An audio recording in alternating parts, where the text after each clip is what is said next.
The Garnet Trust Hour. Spencer Rattler, Gamecocks quarterback, joining us in studios. On your home of the Gamecocks. Welcome in, man. I know you said it's been a little while since you've done some live radio, but we're happy to have you. Everything doing well, though? 107.5. Yeah, everything's been great. You know, off-season's going well with workouts and throwing sessions and stuff like that. So getting into the routine and just going at it every day. The Game.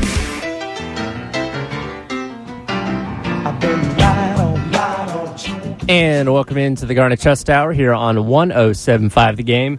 Tyler Head and Chris Clark along with you, welcoming in our special guest today, Cam Dixon from the Gamecock women's soccer team. Chris, I believe this is our third guest from Gamecock women's soccer. Am I counting correctly? I think that's right. So we had, turn your mic on. There you go. I think we had, Cadbury, Taylor. Yeah, we had Taylor. Okay, I'm still not hearing you. Give that one a try. How about we try this? There we go. That's there we better. Go. This is the first time we've ever done a radio show. Yeah. So you'll have to bear with us. No, third athlete from women's soccer team, which is obviously a great program. So, Kim, appreciate you coming in today. Is this your first venture into the radio world? It is. Yes. Thank you for having me. Absolutely. We're glad to have you. But, Tyler, now Cam does have a journalistic background. First radio appearance. But we'll dive into that, obviously. Y'all don't have like a student radio station or anything out at USC? We do. Yeah, we do. I wasn't part of it. I was part of more of the print side. Okay. Traditional journalism. Okay. Yes. And it end up working for y'all over at Gamecock Central. Well, I hope so. We need some real journalists. I only moonlight and pretend like I know what I'm doing. I was telling Cam I was a poli-sci major in college. Oh, that's right. Yeah, how'd you end up doing this? Luck, pretty much. And I'm still kind of a fake it till you make it. So hadn't been exposed yet. I have probably a few times. But Cam, you're actually in grad school right now. You were a public relations major and graduated. Tell us about what you're up to now in grad school. Yeah, so I just graduated with my degree in PR this past December. And now I am in grad school. I'm in my first semester in the Masters of Mass Comm track with a multimedia journalism concentration. And it's going great. It's a little different than PR, but I'm really liking it a lot. Have you honed in a little bit on what you want to do with all of those things? You know, your major, what you're going to have that's going to be a pretty well-rounded, like impressive skill set. And I know you have some experience. You've written for the Daily Gamecock before. You've done some multimedia stuff in the past. Have you decided maybe what you want to do once soccer's over? Yeah, so I think part of going to grad school is trying to figure all of that out. In my undergrad, when I started to write for the Daily Gamecock, it definitely gave me more of a eye-opening experience as to what I want to do, and I really liked writing and being a sports journalist. So now I'm kind of looking at all sides of journalism. I'm looking at print, the technical side, broadcast. So hopefully when I get my master's degree, I'll have a better idea of what I want to do. Where did you initially find interest in wanting to pursue this kind of PR journalism type of career path?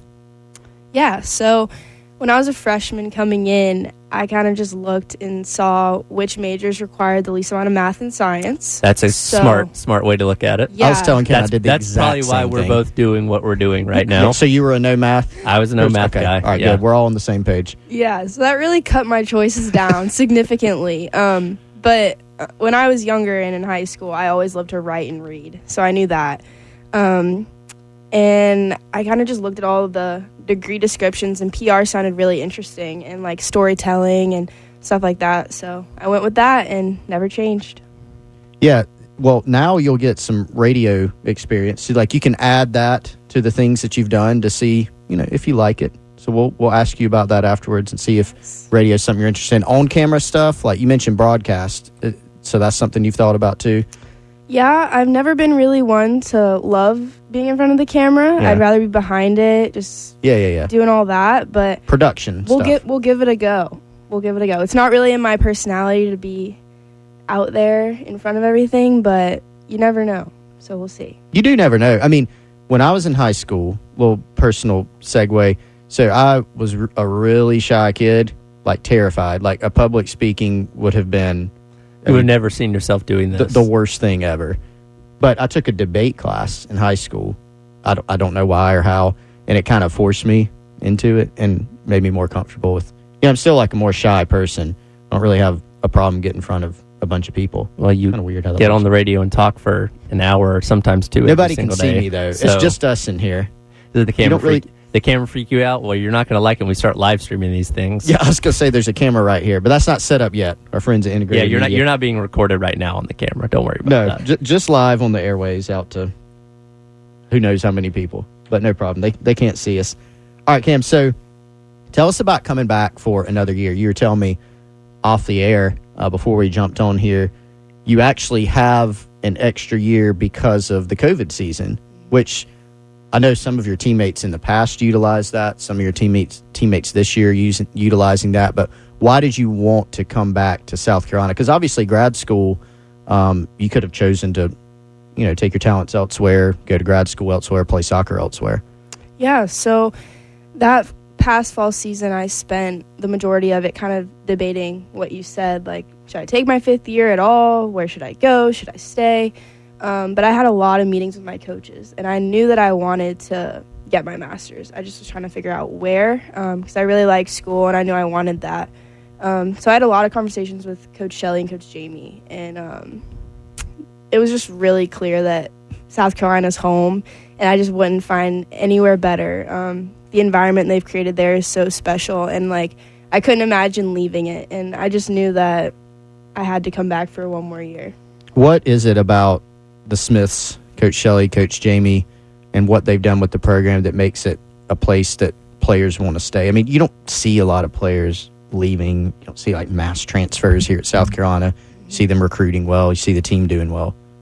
Yeah, I think they have a really good balance. They're a husband-wife coach, which is, I think it's the only one in the country that Really? we have. Yes. Yeah. I haven't heard of anything else. But they're kind of like our mom and dad away from home. And while they keep the environment really lighthearted and fun, Jamie's the one that kind of cracks down and makes things intense when it needs to be. And Shelly's the one that keeps things fun and makes sure we're all loving soccer for the right reasons. So I think they create a competitive environment, but also a family one too, which is rare. You're from nearby in North Carolina, so what did you know about Gamecock women's soccer prior to coming here? I knew a little bit. I did grow up with the UNC Duke rivalry, and we have a lot of ACC schools in North Carolina where I live. But I knew that I didn't really want to stay close to home. I knew I wanted to stay close enough so that my parents could come visit, but not in my backyard. So I kind of just looked around and I saw South Carolina popped up on my radar. So I went down for a camp one day, visited campus, and kind of fell in love from there. What were the other schools that you were looking at? I was looking at UNC, of course, because it's got great history with soccer. I was looking at Virginia Tech, just north of where I live. I was looking at NC State and then a couple other local schools. Going back to sports journalism and sports, did you play any other sports first of all, in high school? Actually, in high school is when I was soccer, because if you really strayed from anything else, the chance of you getting recruited kind of went down. So I'd say the majority of where I tested out sports is when I was very, very young. And then I stuck to soccer when I was around 10 or 11. Yeah. Have you heard Kat Berry's basketball story? I have, sure. yeah. Yeah, everybody's heard it. Yes. Do you think she could still guard Aaliyah Boston? I don't know, man. I mean, she's doing well right now. I straight up told Kat I didn't think she could guard her anymore. I was sorry. I just don't see it I want to happening. hype her up. I do. Oh, me too. But, yeah, no one's guarding her. I was like, Kat, No one's look. guarding her. I mean, and she was like, yeah, I don't see it happening. But I'm like, look, you have gotten worse at basketball because you don't play anymore. No offense, right? I mean, but you've gotten worse and Aaliyah's gotten even better, I would think. So I don't see it happening. She's got the height. It's a mismatch. I think she's got And what pretty big mismatch. She said it was only for a few minutes that she was wouldn't get actually specific on Aaliyah in that game. It wasn't the whole game. It might have been 1 minute. It might have been 5. It might be one of those stories where the minutes keeps growing. By the time Kat's 70, she would have guarded her the whole game and held her scoreless. And that's a whole lot harder to prove a high school game. Go back for us to check than a college game 100%. would be. And let's be fair though, if we put now Aaliyah. If y'all wanted to give her a soccer ball, she'd probably pick it up and be good at it. But like Kat could definitely smoke Aaliyah in soccer. I would think, like 1-on-1. I would hope so. Do you think you could take anybody in any other sports? Like even though you haven't played, could you pick up, I don't know, baseball, softball, basketball? No, not basketball. Maybe softball, maybe swim. Maybe swim. I was going to dabbled in ask. swim when I was younger. Okay. I can't remember if it was Kat or Taylor when they came in to talk to us. They had done the switch with the swim team. Yeah. What was your experience with that like? I did not get to do that. Okay. I had a conflict. I wanted to do it, but I wish I had time to do that. Okay. The swim or the high dive? Which ones did they do? I think they did the high dive. Oh man, Yeah. I would rather do swim. I don't know about the high. Maybe a low dive, not a high dive. Mine would just be a cannonball. I want to see the. I hope the football team does it because I want to see all the offensive linemen go off the high dive. Oh, yeah. It'd be like a tsunami. Not going to keep much water in the pool after that one. Or like multiple jumping at the same time. That would be hilarious. But actually, Ryan Brubaker from the Gamecock football team was a really good high school swimmer. Okay. So there's some crossover there. I feel like that could translate pretty well. Yeah. All right, Tyler, do we need to take a break yet? Yeah, we'll go ahead and run into our first time out here and come back on the other side and continue our conversation with Cam Dixon from the Gamecock women's soccer team here on the Garnet Trust Hour on 107.5 The Game. The tournament is heating up, and there's no better place to get in on the action than FanDuel, America's #1 sports book. That's because right now, FanDuel is giving new customers a no-sweat first bet up to $1,000. That's up to $1,000 back in bonus bets if your first bet doesn't win. Just go to FanDuel.com/win and sign up today to claim your no-sweat first bet. Then you can wager on everything from the point spreads to which team will be cutting down the net. All on an app that's safe, secure, and super easy to use. Must be present in state where lawful to wager. 21 plus in select states. First online real money wager only. $10 deposit required. Refund issued as non-withdrawable sportsbook bonus bets that expire in 14 days. Restrictions apply. See full terms at FanDuel.com/sportsbook. FanDuel is offering sports wagering in Kansas under an agreement with Kansas Star Casino LLC. Gambling problem? Call 1-800-GAMBLER or visit FanDuel.com/RG. Colorado, Iowa, Michigan, New Jersey, Ohio, Pennsylvania, Illinois, Tennessee, Virginia. 1-800-NEXT-STEP or text NEXT STEP to 53342 Arizona. 1-888-789-7777 or visit ccpg.org/chat in Connecticut. 1-800-9-WITH-IT in Indiana. 1-800-522-4700 or visit KSGamblingHelp.com Kansas. 1-877-770 stop Louisiana. Visit mdgamblinghelp.org in Maryland. 1-877-8-HOPE-NY or text HOPE-NY 467-369 New York. 1-800-522-4700 Wyoming or visit 1-800-GAMBLER.net West Virginia. It's the Garnet Trust Hour on your home of the Gamecocks. 107.5 The Game. It's the Garnet Trust Hour on your home of the Gamecocks. 107.5 The Game. And welcome back into the Garnet Trust Hour here on 107.5 The Game. Tyler Head and Chris Clark along with you. Today's special guest, Cam Dixon from the Gamecock women's soccer team. And Cam, I'm looking at your Twitter account here. You got to be on the Paul Feinbaum show a while back. Tell us how that came about. I did. That was a crazy opportunity. I was actually writing for the Gamecock at the time, and my editor, Michael Souls, shout out to him, he called me one day and was like, hey, do you want to be on the Paul Feinbaum show? And I was like, yeah, of course I do. And so I told my coaches, like, hey, I have, like, a Zoom meeting during film. Like, is it okay if I step out? And they're like, sure. They didn't ask questions. So I left, went into our weight room, got on FaceTime with ESPN Paul Feinbaum, and it was crazy. Like, I don't even remember what I said. I was so in awe. But it was a great conversation. He's obviously amazing at what he does, and it felt like I was just talking to a friend. And then after it was all said and done, my coaches went on Twitter and were like, you were on the phone with Paul Feinbaum and you didn't care to mention that. No biggie. Small detail. Yeah, so it was a really cool experience. But yeah. Shout out Michael Sauls, another Gamecock Central alum. Tyler, we were talking about that. I was telling Cam about our list of interns that have gone on and all done better things that we do. They just leave me and Wes feeling bad about ourselves. Right. But, I mean, we had Avery Wilkes, who just did a great job for the Post and Couriers, now moved on to South Carolina Electric Co-ops. We've had Alyssa Lang. We've got Kendall. Kendall has 37 jobs. She does. 10 of which she does while doing this one at the same time. Don't mention that. Not good. Cam also very busy. Tell us your typical. Can you run us through your in-season schedule? What it's going to be? Yeah. Walk us through a Cam Dixon day. Okay, let's do. Okay, it changes day to day. Give us like the most busy, the most extreme. If like a Tuesday. Okay, yeah, a Tuesday. Yeah.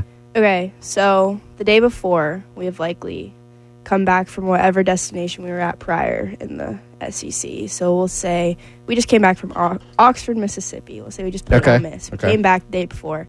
Probably got in super, super late. We wake up the next day. We have practice in the morning, probably around 8 a.m. and around 10, a little bit of a lift, like a light recovery lift, and then have quick breakfast and then go to class all afternoon and probably catch up with professors that have been wondering where I've been for the past couple days. And then catch up with my roommates, friends, do quite a bit of homework because I definitely didn't do it on a game day. And yeah, have dinner, go to bed, repeat. Next day, kind of get like a scouting report for our next game, kind of just on to the next.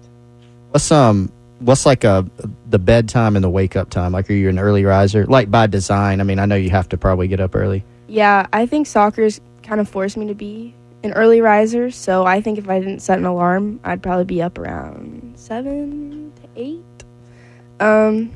But obviously during the week, I have to be up anywhere between 5:45 a.m. and 6:45. And then bedtime, I go to bed super early. Like, my body shuts down after I'd eat dinner. So we're talking, I'm in bed by like 8 p.m. every night. Really? Yes. Like asleep? No, in bed, like, could fall asleep at any moment. Wow. But like comfortably in bed, ready to go. Now, what's the difference between your undergrad schedule and your grad school schedule as far as the season goes? Yeah, so undergrad, a lot of my classes were during the day, and I found that the biggest difference in grad school is I have a lot of evening classes. So I could only go to class for one specific class once a week, but it would be for 3 hours. So I'm in class tonight actually from like 4 to 7. Ooh, that's rough. That explains the early bedtime. Yes. Because after that you are bored. Exactly. And probably ready to go to sleep. Yeah. Exactly. So that's been an adjustment, but it hasn't been. I kind of like it now because I have a gap kind of in the afternoon. Yeah, you can just kind of do whatever you want. You mentioned Oxford and like a hypothetical coming back from a college town. What do y'all get to like hang around a little bit at the places that you go on the road when you play? Like, you get to go see some sights a little bit? Yeah. So when we get there, we normally train, and then the next day is our game. And so the games are normally in the evening. So we kind of have like all morning into the afternoonish to kind of, like, a lot of us, we have like this thing, we go on Starbucks runs, like the day of a game, and we get like our Starbucks order. So we'll kind of like walk around on campus and kind of see what's going on while we get our Starbucks. So yeah, we like to kind of check out what every school has to offer. Do you have the extremely like bougie coffee order, or are you like, I want black coffee? Like, okay, I'm not bougie, but I'm not a black coffee person. I get like a iced latte with maybe some vanilla. So nothing Very crazy. simple, gets the job done, wakes me up. Do you care to call out any teammates that have like the receipt? It's like the CVS receipt that's like just extremely long with all the like almond, soy milk, whatever it's called. Honestly, no. Everyone's pretty simple. Okay. Yeah. I think the simplest one, actually, that is shocking to me is Megan Spees. She drinks black coffee. I'm here for it. Yeah. That's my favorite. That's how I get it. Yeah, she just owns it, too. She just drinks it right up. I'm like, that probably tastes disgusting. But no. She loves it, so. I'm a big fan of that. She stands out because of that. Everyone else is pretty simple, though. Everybody else has like a receipt, and hers is just like Megan Pike Place or and it's whatever great it's called. because it only costs like $2. I know. And everyone else is paying like $6 a coffee. Well, that's how we are. Like, Wes and I, we went to, Wes who's not here, we went to the bowl game together, and like, my wife and I, we drink black coffee wherever we go. So, like, we're good with, like, literally at our Airbnb, we'll make a pot of coffee. That's fine with us. You know, if there's no cream or sugar, we don't need it. Like, we would just do that. But they are more of the bougie coffee drinkers. Mm-hmm. So, but good for us. We still get like higher quality coffee, but we don't get anything in it. I feel like if you're just going to get black coffee, you don't really need to go to Starbucks then, right? No, she just goes for the walk. Okay. You know, when the whole team goes to Starbucks. The experience of it all. It's an entire experience on a game day. It'd be funny if she brought like just a Keurig on the road. Like you guys have your lattes or whatever. I'm just making my own right here. Yeah. Any SEC schools that y'all have not played at since you've been here? I've been here a while, but I've yet to go to Texas A&M. Really? I want to go there so bad. Their stadium Yeah. is really cool. And it sells out. Really? That was also on my kind of mental list of questions. So we know that y'all have a great environment at Stone. Big fan following, great atmospheres. But what are the other places you've played where you kind of looked around during the game if you do that and go, oh, man, it's pretty packed in here. It's pretty loud. In the SEC or Anywhere. UNC just got a new stadium. Okay. And when we played there for the first round of the NCAA tournament, that was really cool. Yeah. Trying to think. Have y'all played at Duke? Right? Yeah, we did for a Yeah. preseason game. Okay, yeah, in the preseason. That was nice. And then y'all played them in the tourney. We did. Yeah. It was full circle. Another place that was probably the craziest environment I've been in is BYU. Really? Their environment for the NCAA tournament, like they ran out of seats in the stands, so they sat in the grass behind the goals.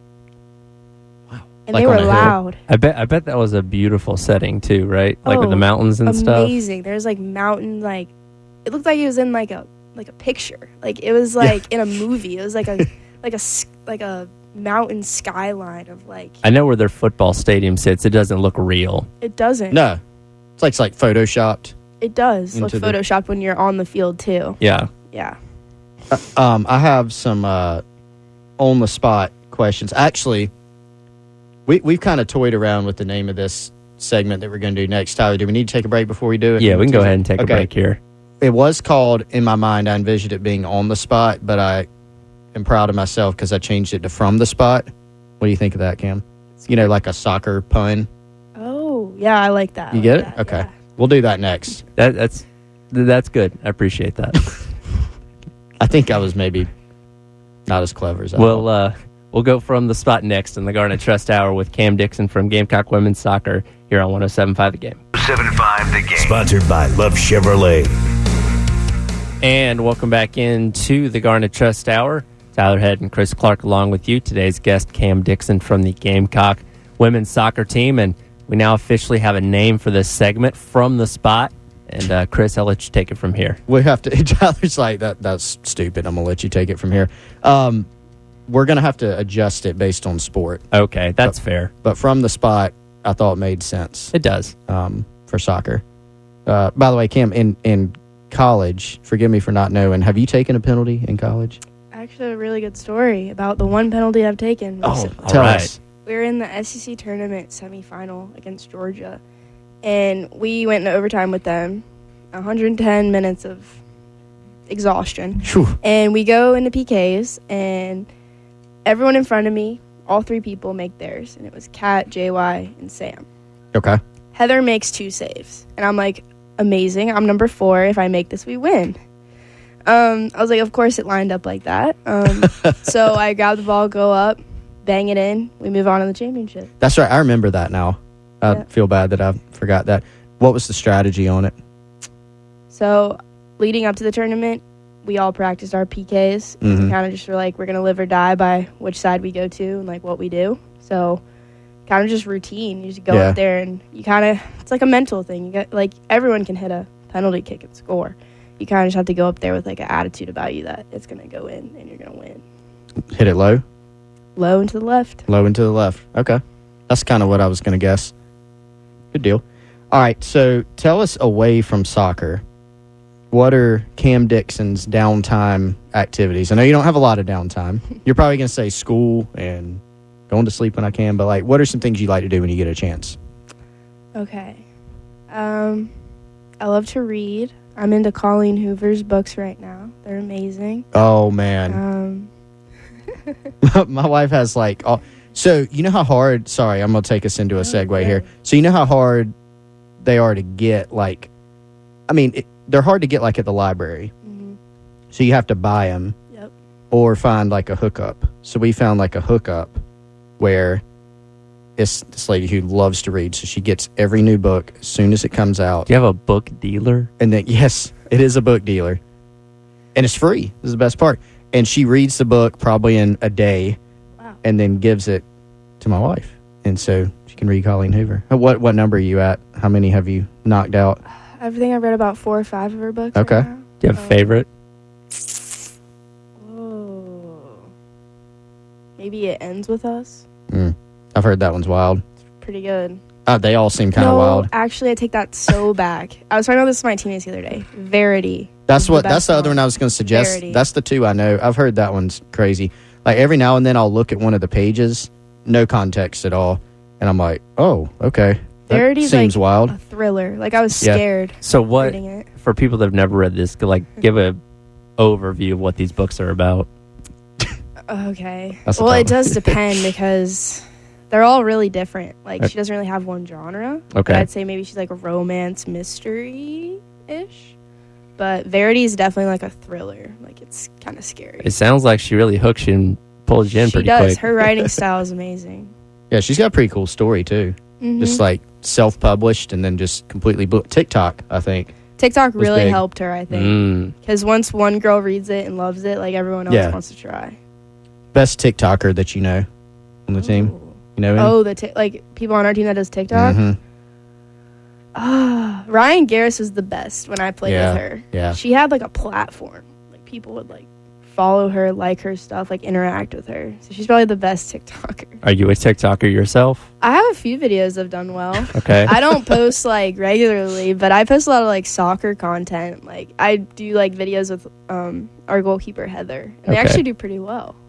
So Taylor Jacobson, I think, has like a food TikTok. yeah, We she learned? does. Yeah, I watch those. Yeah, sounds pretty cool. I alternate between having TikTok and not because sometimes I'll be like, all right, I just looked at things for about 45 minutes. I waste too much time on Let's- it. let's delete this it for a little sucks bit. me in. Yeah. Yeah. So, speaking of videos and like platform and content, you're obviously here in studio with us because of Garnet Trust. I know you've done some stuff with Garnet Trust in the past, but just talk to us a little bit about your thoughts on NIL, specifically in women's sports. There have been a lot of female athletes in South Carolina that have done a lot through NIL, but what have you seen change, if anything, in sports with NIL, and what do you think of athletes like yourself being able to capitalize on that? I think NIL is great because athletes have kind of gone this whole time without being able to like kind of profit off their platform. And like it's not like student athletes have time to really get a job outside of their sport. Their sport kind of is their job. And I think it's great. NIL gives them the opportunity to give back to the community while also making kind of like money on the side, kind of like a side hustle.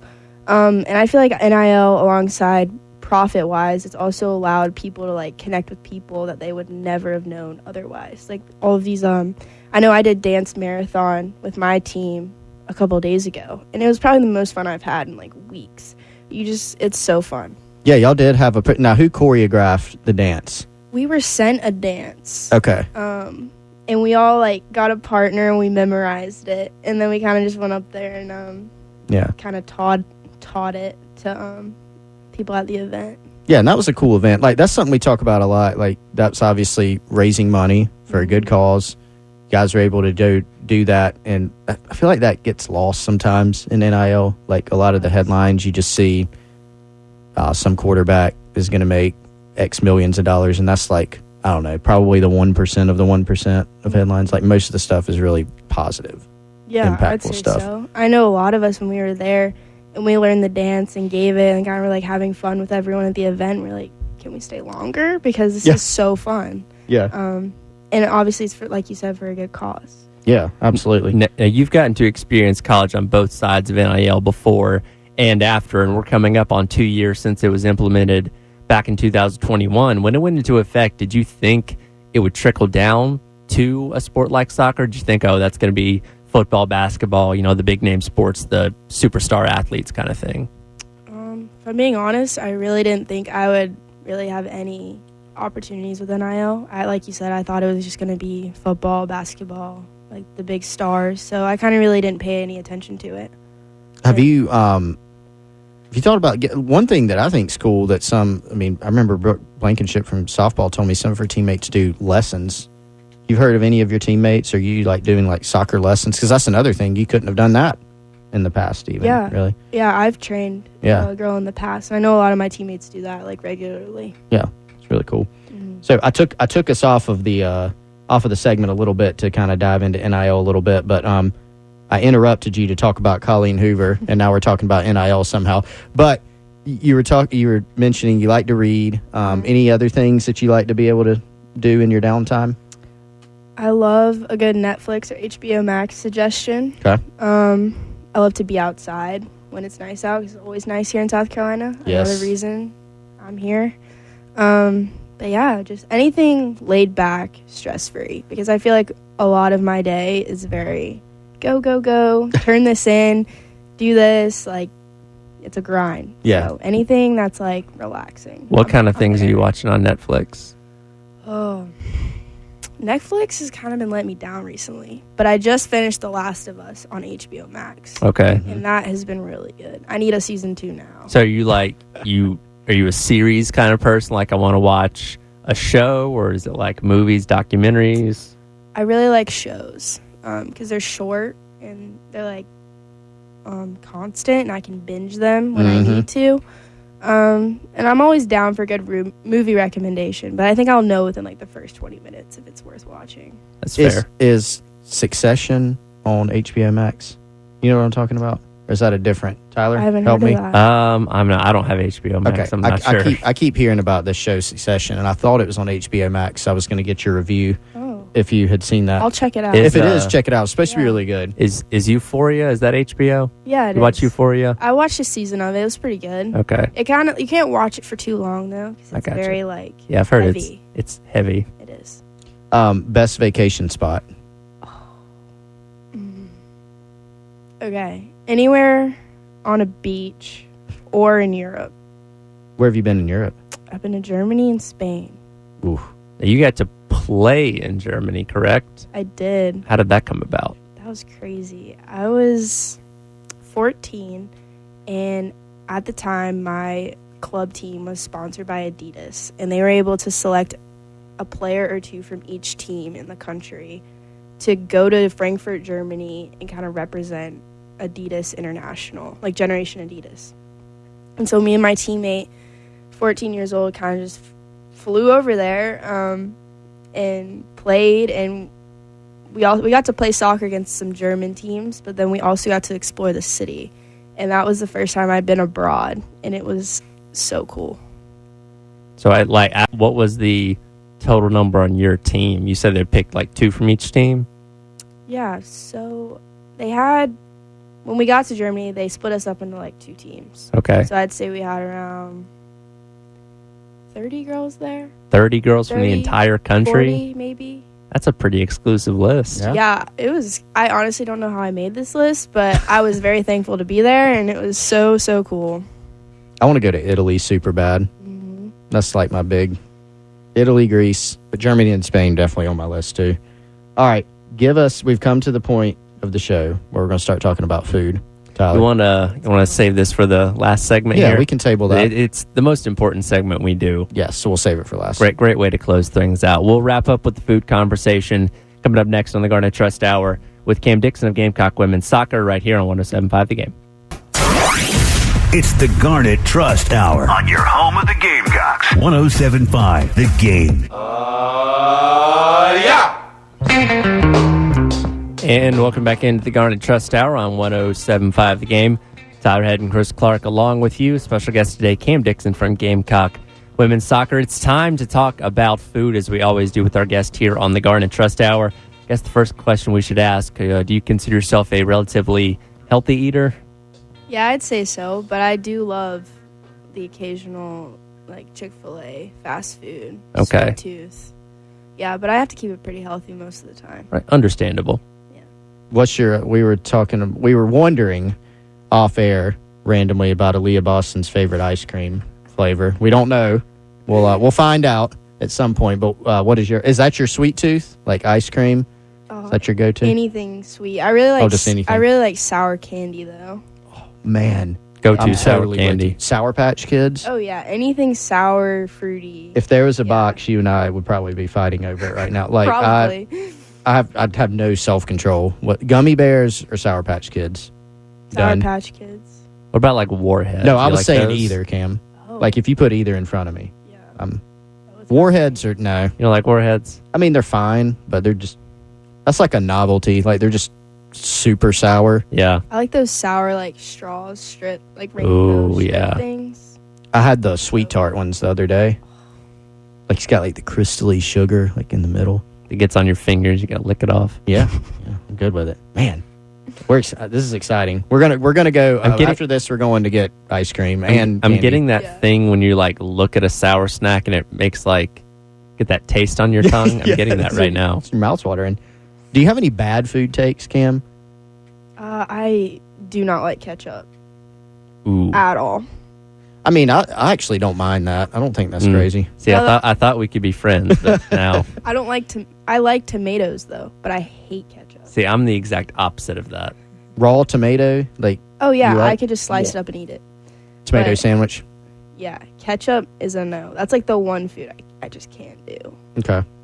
So Colin Taylor, our colleague at Gamecock Central, we make fun of him a lot. He has really just bizarre food takes.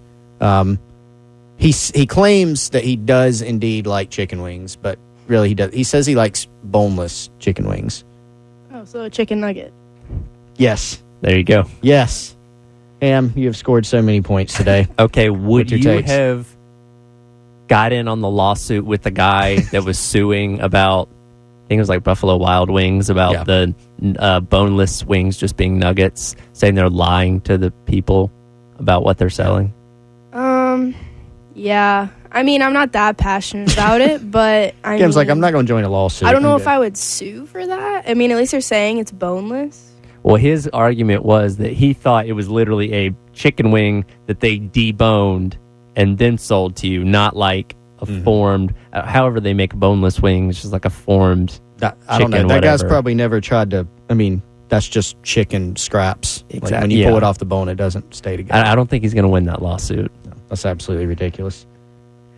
All right, let's get back on track. All right, Cam, who's the class clown on the soccer team? Who's the biggest goof? Oh, Brie Bem or Heather Hins. Okay, Yeah. really, Heather? Okay, Yes, she is always making people laugh. pranking people. Anything. Okay, She's just a ball of energy all the time. who's the best athlete on the team? I think I'd have to say our freshman goalkeeper, Tina. Okay, She is an animal in the weight room. really? Like, I've never seen someone lift that much weight as a freshman. And, like, everything she does just looks very, like easy. Natural. Like diving, Athletic. catching, kicking. Yeah, So she's someone to know for the future definitely. once Heather's done. Yeah, for sure. Okay. Yeah. We'll be watching for her. Mhm. All right, we were also talking before we came on the air. Y'all have a lot of different, like, nobody can make fun of the women's soccer team as having like two degrees. You only have like 1 degree program and all the athletes are doing it. Like, y'all have a lot of different stuff going on. Like, you're doing journalism, PR. Kat's probably in a chemistry lab right now somewhere mixing up something. Claire Griffiths is like about to be an attorney. Just finished law school, right? She's in the midst of In the midst of law school. Any other interesting career paths that some of your teammates have? We have a lot of exercise science, and then we have some sport and entertainment management. I think that's really about it. Okay. So good mix there. Yeah. All right. So one other thing on NIL that I neglected to ask you in the last segment is, one of the, I don't know, like the points that people try to make when they're talking about NIL and how they don't like it, quote unquote, is, well, they're already on scholarship. But I think what people don't realize is, like you said, even athletes who are on, say, a full scholarship, they can't get a job and they have other expenses. But you told me some really interesting stuff about like how soccer works in terms of scholarships. It's not a head count sport. So give us kind of a rundown of like how an athlete may be put on scholarship, the renewal process, all that stuff. Yeah, so soccer is an equivalency sport. So that means one person could be on 20%, another could be on 70, another could be on 0, 100, and so on. So you can kind of like split up our 14 or so scholarships any way you want. So when you come in, you can either sign for 4 years or you can sign year to year. So for 4 years, you kind of get locked down on whatever amount they give you each year. And then year to year, they can kind of add or take, but normally they don't take because our coaches are really nice. And then if you show improvement, they can keep adding. So yeah, and then I'm a fifth year, and so my coaches only planned for me to be here for 4 years because obviously they couldn't predict COVID. Mm-hmm. So once my scholarship was up, in the fall we kind of met and then kind of rewrote a new contract for the next year. So last couple minutes here with Cam Dixon of Gamecock Women's Soccer. All right, so Cam, the season later this year that gets started, obviously y'all had a good run last year, ended a little earlier than I know y'all wanted. So give us a real brief outlook for this year. Y'all have a lot of talent coming back. You lose some key pieces. What's a 1 minute or so rundown of this year's team and where y'all are looking to go? Yeah, so we definitely lost a few key pieces, Sam, Claire, and JY. But this spring has really been about younger people stepping up and kind of filling in those roles. And we're kind of just, as every team does with the turnover, kind of navigating like what our team's going to be about this year. So I've seen a lot of freshmen really show improvement this spring. And I'm really excited for the new freshmen to come in this summer and kind of introduce them to the team. And I think it's going to be really good fall. That'll do it for today's edition of the Garnet Trust Hour here on 107.5 The Game. Cam, thank you so much for joining us. We certainly wish you the best in your future career and the rest of your team as well as you go into your 5th and extra season here as a Gamecock. Yes, thank you for having me. All right, we're going to run to a break. On the other side, it's the Gamecock Central Takeover Hour presented by Firehouse Subs right here on 107.5 The Game.